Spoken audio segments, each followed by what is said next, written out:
siang buat kalian semua yang lagi ada dimanapun, semoga dalam keadaan sehat walafiat. Selamat makan buat teman-teman semua yang lagi makan. Balik lagi sama aku di Epox, obrolan mengalir bersama aku Istirahat. Oke teman-teman semuanya, jadi kebetulan aku buat video ini tuh mendung-mendung senja gimana gitu ya. Aku tadi tuh mau ngajak teman-teman semua ngobrol mengenai sesuatu yang barusan aku lihat di sosial media aku, karena kita semua nggak mungkin terlepas dari yang namanya sosial media atau gadget atau media canggih. Jadi nggak mungkin kalau misalkan aku nggak kedatangan bintang tamu, karena ini bukan siaran radio. Aku nggak mungkin ngomong sendirian karena aku bukan siaran radio. Catat. Oke. Untuk sekarang tentunya kalian udah tahu aku siapa. Aku Istirahatwati, tapi aku nggak sendirian karena aku kedatangan bintang tamu kita. Bintang tamu kita itu ada siapa? Ada 2 teteh cantik. Nanti aku kenalin. Pertama, 1, 2, 3. Halo, hai. Kan aku nggak bohong. Kali ini aku beneran kedatangan 2 teteh cantik. Tapi kali ini kita harus kenalan dulu, karena kan kita bukan dirian yang kayak kita nggak saling kenal ya, kita mau kenalan dulu biar kita saling kenal, saling sayang. Kenalan dulu sama teteh-teteh ini. Siapa tuh teteh namanya? Halo, nama aku Elmat dan halo, nama aku Dita. Nah kan, udah kenal tuh, kenalin, catet, garis bawahi, tebelin namanya Elma sama Dita. Nanti kita ada kuis kenalan siapa yang namanya Dita dan siapa yang namanya Elma. Oke, gimana kabarnya teteh?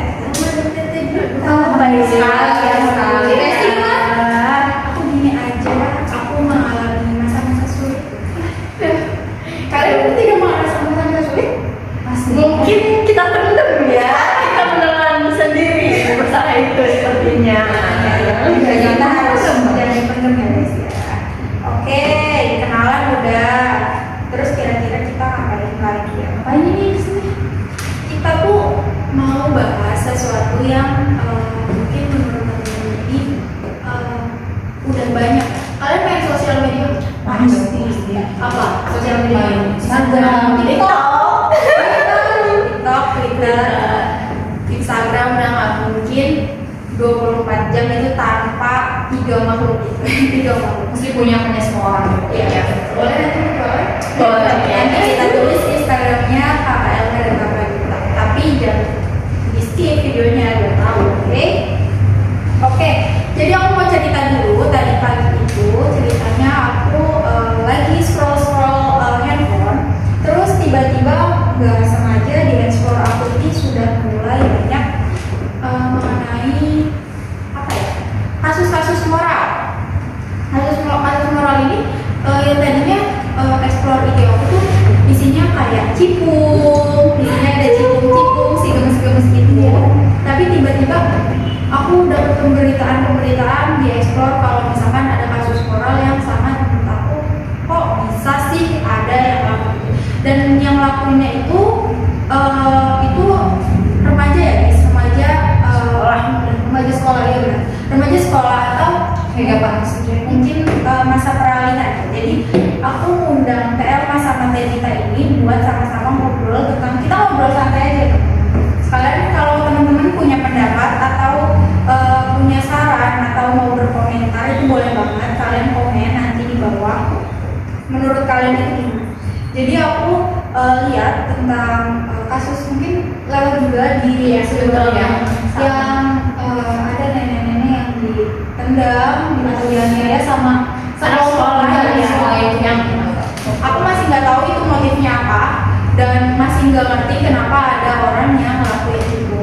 Oke teman-teman, rasanya nggak elok kalau misalkan kita cuma komentar-komentar tipis, karena kita atau aku ini udah melewati masa-masa remaja yang cukup sulit.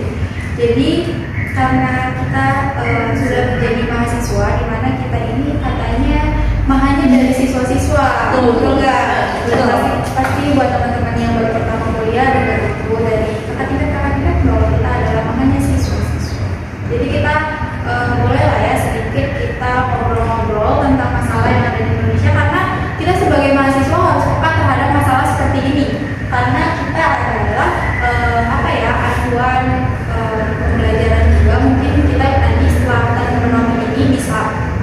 kasih pelajaran buat adiknya.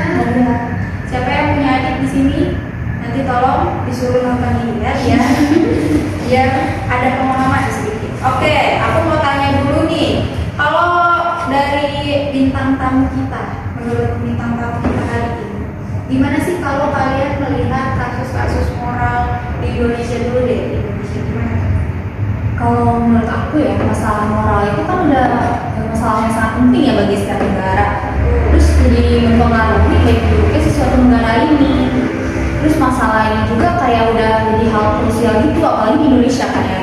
Jadi si pemerintah itu harus punya apa ya, kayak tanggung jawab yang lebih gitu pada masalah ini. Apalagi kan masalah ini udah kesebar banget di remaja-remaja kan. Ya, Mungkin dari kitanya juga harus bisa memilih pertemanan yang baik apa enggak. Jadi kita tuh harus bisa remaja saat ini tuh harus punya pemikiran atau kita bisa ngambil langkah baik enggak ya kalau ke sini, baik enggak kalau ke situ, maksudnya gitu. Jadi circle pertemanan tuh sangat amat penting karena ya kita bakal terpengaruh sama mereka gitu. Kalau misalnya mereka melenceng ya pasti kita akan sama gitu. Jadi kita harus bisa membawa diri kita di masa remaja tersebut gitu. karena masa remaja peralihan ini masa-masa yang labil ya menurut kita. Jadi berarti kalian setuju kalau pilih-pilih teman itu boleh? Boleh. Sebenarnya gini ya menurut saya, kalau teman itu boleh semuanya ditemenin, tapi kita tuh nggak boleh ngikut semuanya gitu, harus ngikut apa ya, pilih-pilih gitu kalau kebaik buruknya. Jadi sebenarnya pilih-pilih teman itu, yang dimaksud pilih-pilih teman itu adalah bagaimana kita mencari teman sesuai porsi atau kriteria yang kita butuhkan. Jangan asal ikut-ikutan gitu. Karena mungkin kita tahu banget jadi remaja itu sulit, teman-teman. Mungkin karena kita tadi Telma udah ngalamin menjadi remaja itu sulit betul. Apalagi masa SMA. Masa SMA ada kesulitan? Amat sangat sulit sepertinya karena dari sikap yang kekanak-kanakan menuju dewasa sepertinya itu kayak susah sekali mencari teman yang amat bisa membantu kita buat ke jalan yang benar. betul sekali teman-teman. Oke, aku mau kasih tahu kalau aku pernah remaja. Jadi aku mengalami bahwa remaja itu sulit. Karena mungkin salah satu dari kita mengalami hal-hal sulit. Jadi aku mau ngasih tahu di sini ada info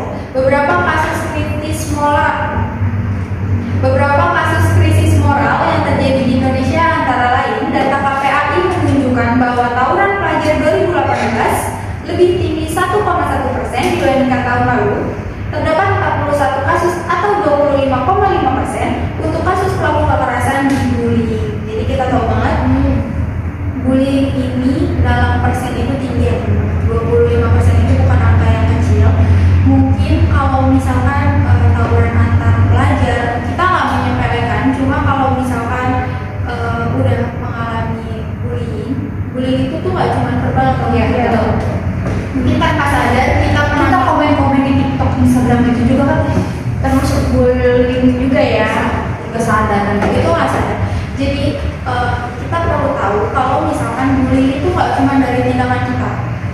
Kita menyentuh atau Mengata-ngatai pun, memata-matai atau tidak bertemu itu, namun melakukan tindak kejahatan yang merusak mental seseorang itu juga terlalu bullying ya. Jadi sebenarnya, atau jangan-jangan kita tuh pernah jadi pelaku bullying, kita nggak ada yang tahu loh. Mungkin orang yang kita sakiti itu mereka nggak ngomong, karena biasanya korban bullying itu cenderung diem, mereka nggak punya perlawanan apa. Kalau kalian aku balik lagi nih. Kalau kalian itu kan pernah ada di masa-masa remaja lah ya. Kita balik dulu, kita flashback bahas masa-masa remaja. Kalau kalian pernah nggak nemuin kasus moral di kehidupan kalian? Tapi aku pengen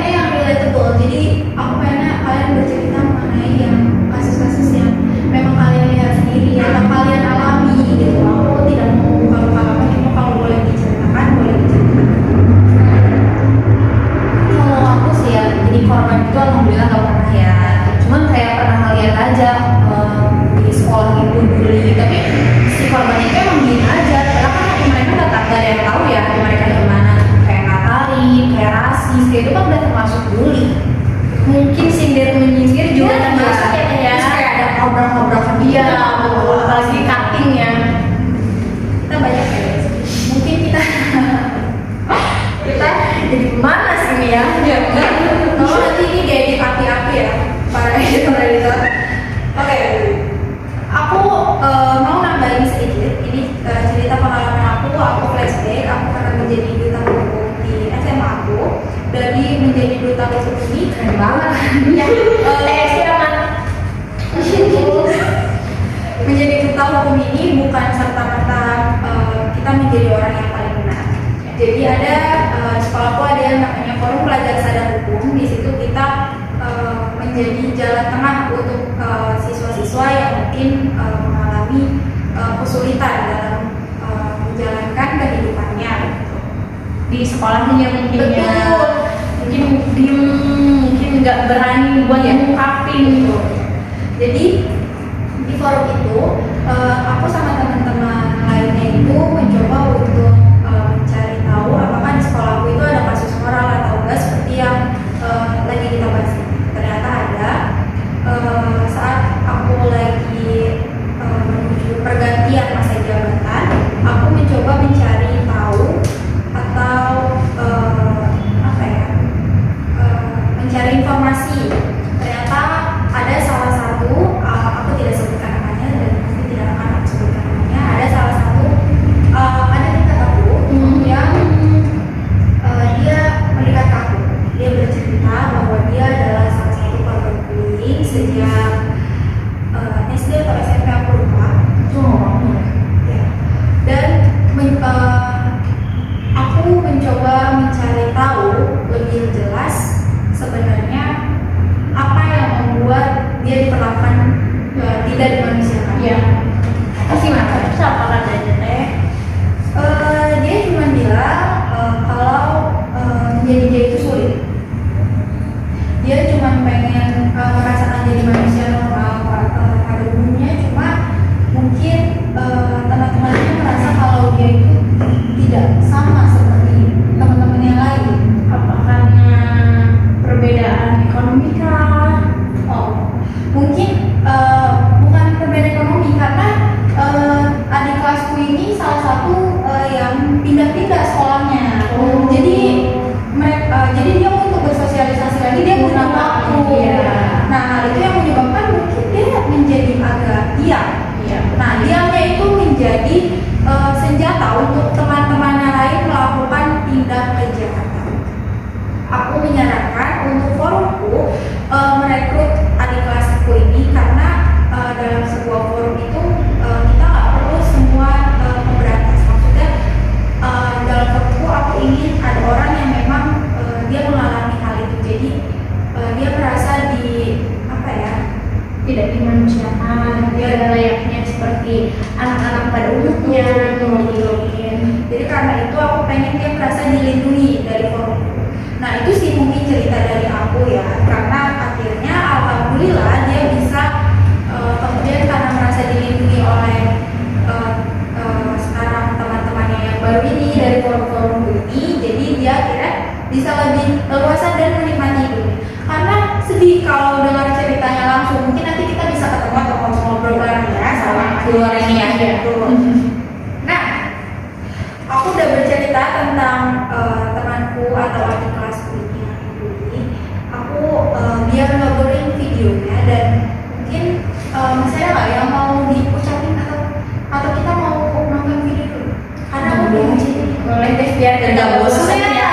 Pasti bosan kan ini yang nonton bosan kan ngomong terus. Jadi aku mau nunjukin video ke kalian. Videonya ini tentang yang banyak ditemui atau pokoknya kalian akan dialami kali ya. Kalau kalian menjadi salah satu yang dialami, saya harap kamu kuat.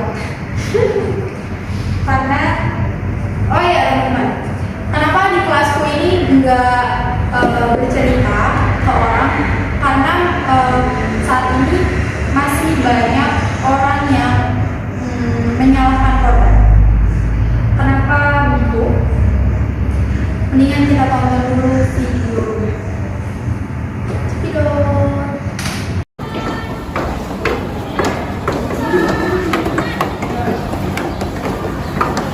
Mau kemana nih? Ke kantin? Kantin aja deh. Yuk makan yuk. Ayo. Kayaknya itu cuma si Desi nggak sih? Oh iya. Ini bener deh tuh. Siapa tuh? Sama siapa tuh? Gue samperin. Samperin aja ya sih, samperin ya. Yuk. Parah nih, parah. Main juga.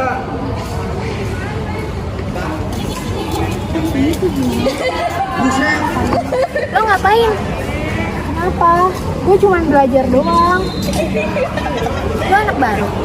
Iya, gue anak baru, makanya gue belajar sama dia. Gue kan gak tahu sampai mana materinya. Kan ada banyak anak lain. Kenapa harus dia? Ya, gue tadi di sini, terus ya udah gue belajar aja kayak gitu. Itu ada dia. Aduh, asal gue di mana ya? Lu mau ini? Bisa. Lebih ke beda itu.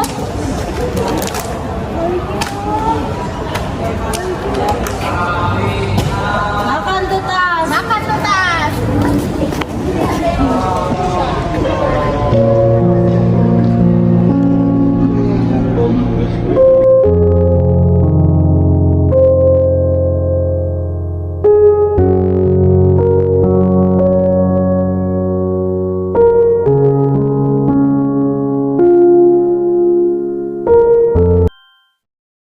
Pendidikan nilai moral bagi para remaja. Setelah kita mengetahui penyebab merosotnya moral seperti yang diuraikan di atas, menunjukkan betapa pentingnya pendidikan moral bagi anak-anak kita dan betapa pula besarnya bahaya yang terjadi akibat kurangnya moral itu. Serta telah kita ketahui pula faktor-faktor yang menimbulkan kemerosotan moral di tanah air kita belakangan ini. Untuk itu, perlu kiranya kita mencari jalan yang dapat mengantarkan kita kepada terjaminnya moral anak yang kita harapkan menjadi warga negara yang cinta akan bangsa dan tanah airnya, dan juga dapat menciptakan dan memelihara ketentraman dan kebahagiaan masyarakat dan bangsa di kemudian hari.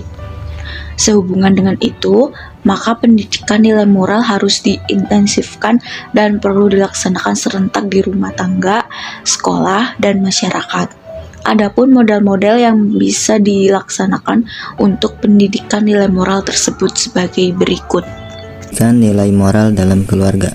Keluarga memiliki peranan yang sangat penting dalam pendidikan nilai moral bagi anak-anaknya, termasuk nilai dan moral dalam beragama.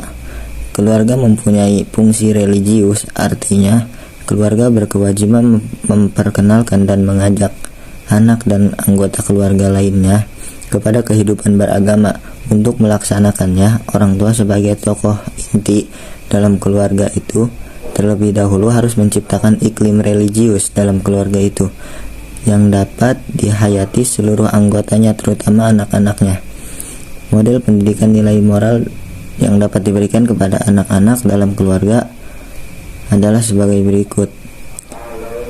1. Orang tua harus memperhatikan pendidikan moral serta tingkah laku anak-anaknya, karena pendidikan yang diterima dari orang tuanya yang akan menjadi dasar dari pembinaan mental dan moralnya.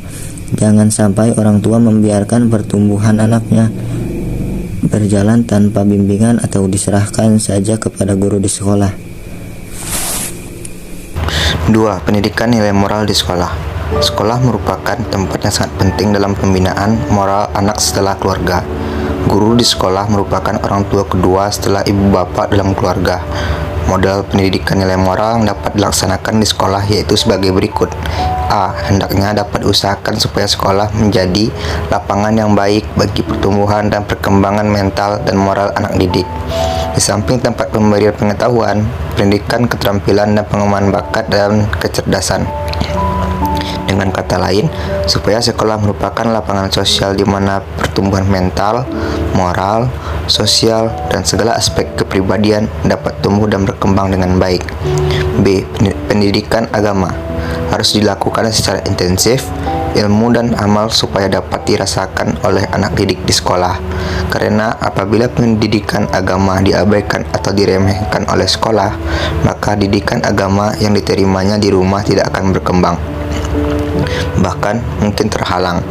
Apalagi jika rumah tangga kurang dapat memberikan dengan cara yang sesuai dengan ilmu pendidikan dan ilmu jiwa. C.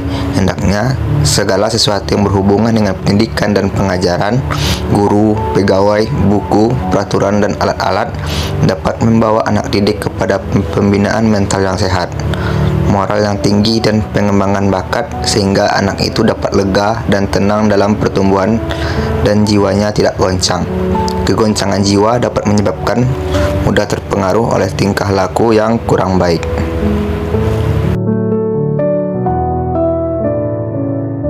Yang ketiga, pendidikan nilai moral di masyarakat. Lingkungan masyarakat juga sangat besar pengaruhnya terhadap moral anak-anak. Bagaimanapun baiknya pendidikan keluarga dan sekolah, kalau lingkungan masyarakatnya buruk akan besar pengaruhnya terhadap moral anak-anak. Oleh karena itu, diperlukan model pendidikan nilai moral dalam masyarakat, sebagaimana dalam lingkungan keluarga dan sekolah. Adapun model pendidikan yang dapat dilaksanakan dalam lingkungan masyarakat, diantaranya sebagai berikut. Yang A, sebelum menghadapi pendidikan anak, maka masyarakat yang telah rusak moralnya perlu diperbaiki mulai dari diri sendiri, keluarga, dan orang terdekat pada kita. Karena kerusakan masyarakat itu sangat besar pengaruhnya dalam pembinaan moral anak. B, mengusahakan supaya masyarakat, termasuk memimpin dan penguasaan, menyadari akan pentingnya pendidikan anak, terutama pendidikan agama. Karena pendidikan moral tanpa agama akan kurang berarti, sebab nilai moral yang lengkap dan dapat betul-betul dilaksanakan adalah melalui pendidikan agama. Yang C, supaya buku, gambar, tulisan bacaan yang akan membawa kepada kerusakan moral anak perlu dilakukan peredarannya. Karena semua itu akan merusak moral dan mental generasi muda yang sekaligus akan menghancurkan masa depan bangsa kita. Oke semuanya, makasih buat kalian semua yang udah nonton video kelompok aku. Semoga dari video ini kalian bisa mengambil hal baik dan membuang hal buruk dari sesuatu yang ada di video aku. Terima kasih juga kepada para pemain dan para editor yang udah membuat video ini berjalan dengan lancar. Sekian dari aku. Wassalamualaikum warahmatullahi wabarakatuh. Thanks for watching.